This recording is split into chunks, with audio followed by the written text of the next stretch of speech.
कधी विचार केलाय की आपल्या घरातल्या सॉकेटमधून येणारी वीज जी सेकंदात 50 वेळा आपली दिशा बदलते ती तुमच्या नाजूक स्मार्टफोनला किंवा लॅपटॉपला कशी काय चालवते? याचं उत्तर आहे तुमच्या चार्जरमध्ये लपलेल्या एका छोट्याशा पण खूप महत्त्वाच्या घटकात. आणि तो घटक म्हणजे रेक्टिफायर.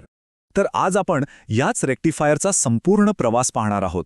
म्हणजे चंचल एसी करंटला शांत आणि स्थिर डीसीमध्ये कसं बदललं जातं हे आपण समजून घेणार आहोत.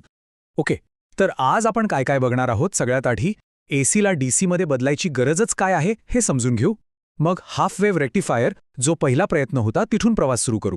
त्यानंतर फुल वेव्ह आणि ब्रिज रेक्टिफायरसारख्या स्मार्ट डिझाईन्स बघू. आणि शेवटी रिपल नावाची एक समस्या येते, ती फिल्टर वापरून कशी सोडवायची हे पाहून आपला हा प्रवास पूर्ण करू. तर मग मूळ समस्या आहे तरी काय? अगदी सोपं आहे. बघा, आपल्या घरांमध्ये येतो अल्टरनेटिंग करंट म्हणजे एसी, जो सतत पुढे मागे होत असतो. पण आपले सगळे गॅजेट्स जसे की मोबाईल किंवा लॅपटॉप यांना लागतो डायरेक्ट करंट म्हणजे डीसी, जो एकदम स्थिर एकाच दिशेने वाहतो. आता या दोघांना जोडायचं कसं?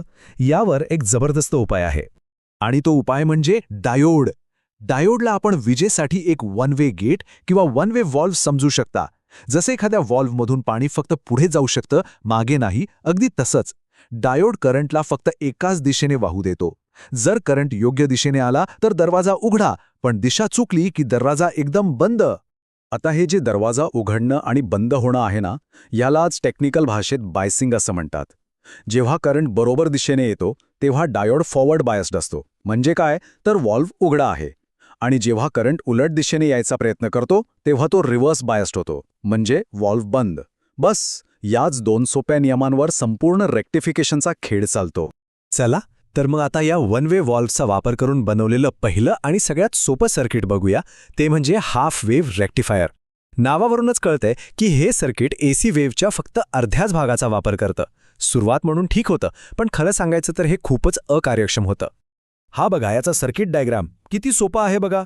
सगळ्यात आधी आहे एक स्टेप डाऊन ट्रान्सफॉर्मर. याचं काम आहे हाय व्होल्टेजला आपल्या गरजेनुसार कमी करणं. आणि हो, अजून एक महत्त्वाचं काम म्हणजे आपल्याला मेन सप्लायपासून वेगळं ठेवणं, ज्यामुळे शॉक लागण्याचा धोका टळतो. मग ह्या ट्रान्सफॉर्मरच्या पुढे काय आहे? फक्त एक डायोड D1 आणि आपला लोड रेझिस्टर RL. बस झालं सर्किट तयार. एकदम सोपं. ओके, मग हे काम कसं करतं? सोपं आहे. जेव्हा एसी इनपुटची पॉझिटिव्ह हाफ सायकल येते तेव्हा आपला डायोड होतो फॉरवर्ड बायस्ड, म्हणजे दरवाजा उघडतो आणि करंट आरामात पुढे जातो. आपल्याला आउटपुट मिळतो. पण जेव्हा निगेटिव्ह हाफ सायकल येते तेव्हा डायोड जातो रिव्हर्स बायसमध्ये, म्हणजे दरवाजा बंद, करंट पुढे जातच नाही आणि आउटपुट मिळतो 0. अगदी सोपं लॉजिक आहे. पॉझिटिव्ह आलं येस, निगेटिव्ह आलं नो. आणि याचा परिणाम काय होतो हे बघा. आपल्याला जो डीसी आउटपुट मिळतोय तो असा तुटक तुटक थांबून थांबून मिळतो. पण यातली सगळ्यात मोठी अडचण ही आहे की आपण अर्धी ऊर्जा अक्षरशः वाया घालवतोय. एसी वेव्हचा तो जो पूर्ण निगेटिव्ह भाग आहे तो आपण तसाच फेकून देतोय. विचार करा, ही तर सरळ सरळ विजेची नासाडी आहे. आता जरा गणित बघूया. समजा आपण 24 व्होल्ट एसी इनपुट दिला तर आउटपुटमध्ये आपल्याला फक्त 10.8 व्होल्ट डीसी मिळतो. म्हणजे निम्म्यापेक्षा जास्त ऊर्जा गेली कुठे? वाया. आणि दुसरी एक मोठी डोकेदुखी आहे पीक इनव्हर्स व्होल्टेज म्हणजेच PIV. आता हे काय आहे तर जेव्हा डायोड रिव्हर्स बायसमध्ये असतो, म्हणजे जेव्हा तो दरवाजा बंद करतो तेव्हा तो उलट्या दिशेने येणाऱ्या व्होल्टेजचा दाब सहन करत असतो. हा दाब प्रचंड असतो.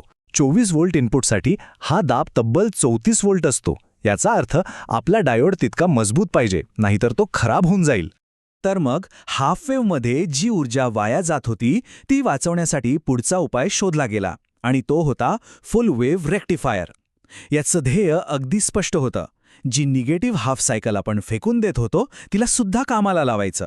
आयडिया खूप भारी होती, पण ती थोडी महागडी होती. या सर्किटमध्ये आपल्याला 2 मोठे बदल दिसतात. पहिला आणि सगळ्यात महत्त्वाचा म्हणजे एक खास प्रकारचा ट्रान्सफॉर्मर, ज्याला सेंटर टॅप्ड ट्रान्सफॉर्मर म्हणतात. याच्या सेकंडरी कॉइलच्या बरोबर मधून एक वायर बाहेर काढलेली असते, ज्यामुळं व्होल्टेज 2 समान भागांमध्ये विभागला जातो. आणि दुसरा बदल म्हणजे आता एका डायोडऐवजी 2 डायोड्स वापरले जातात, D1 आणि D2. आता बघा खरी गंमत. जेव्हा पॉझिटिव्ह हाफ सायकल येते तेव्हा वरचा डायोड D1 आपलं काम करतो. मग निगेटिव्ह हाफ सायकलचं काय? इथेच तो सेंटर टॅप ट्रान्सफॉर्मर आपली जादू दाखवतो. तो निगेटिव्ह सायकलला सुद्धा खालच्या बाजूसाठी पॉझिटिव्ह बनवतो. आणि मग खालचा डायोड D2 कामाला लागतो. याचा परिणाम काय? तर दोन्ही सायकल्समध्ये करंट लोडमधून एकाच दिशेने जातो. म्हणजे आता कोणतीही ऊर्जा वाया जात नाही. याचं गणित तर आणखी भारी आहे. आता आपल्याला आउटपुट जवळपास दुप्पट मिळतो. म्हणजे 24 व्होल्ट AC दिला तर तब्बल 21.6 व्होल्ट DC मिळतो. पण या दोन मोठे प्रॉब्लेम्स आहेत. एक, तो सेंटर टॅप ट्रान्सफॉर्मर बनवायला महाग असतो आणि वजनालाही जड असतो. आणि दुसरी, सगळ्यात मोठी समस्या म्हणजे PIV.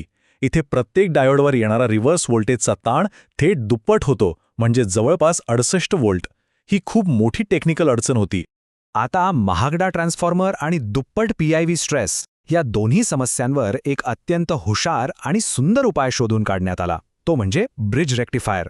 खरं सांगायचं तर हे इंजिनिअरिंगचं एक उत्तम उदाहरण आहे आणि म्हणूनच आज इंडस्ट्रीमध्ये हाच उपाय सगळ्यात जास्त लोकप्रिय आहे. याची रचना बघा. इथे त्या महागड्या सेंटर टॅप ट्रान्सफॉर्मरची अजिबात गरज नाही. एक साधा नॉर्मल ट्रान्सफॉर्मर चालतो. पण इथे 2 नाही तर 4 डायोड वापरले जातात आणि ते एका पुलासारख्या किंवा डायमंड शेपमध्ये जोडलेले असतात. हे 4ही डायोड्स एका टीमसारखं काम करतात. आणि यांचं टीमवर्क तर खूपच इंटरेस्टिंग आहे. बघा, जेव्हा पॉझिटिव्ह हाफ सायकल येते तेव्हा D2 आणि D3 ही जोडी कामाला लागते.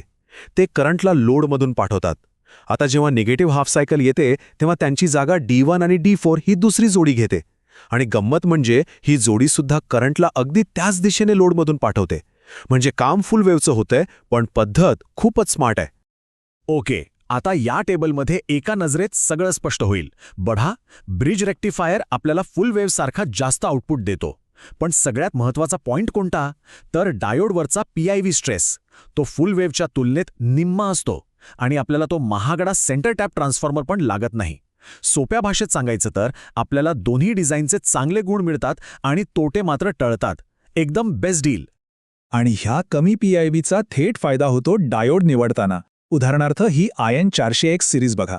आता समजा आपल्या फुलवेव्ह सर्किटमध्ये PIV आहे 68 व्होल्ट. तिथे आपण 50 व्होल्टचा IN 401 नाही वापरू शकत, तो जळून जाईल. आपल्याला 100 व्होल्टचा IN 402 लागेल. पण ब्रिज रेक्टिफायरमध्ये PIV फक्त 34 व्होल्ट आहे.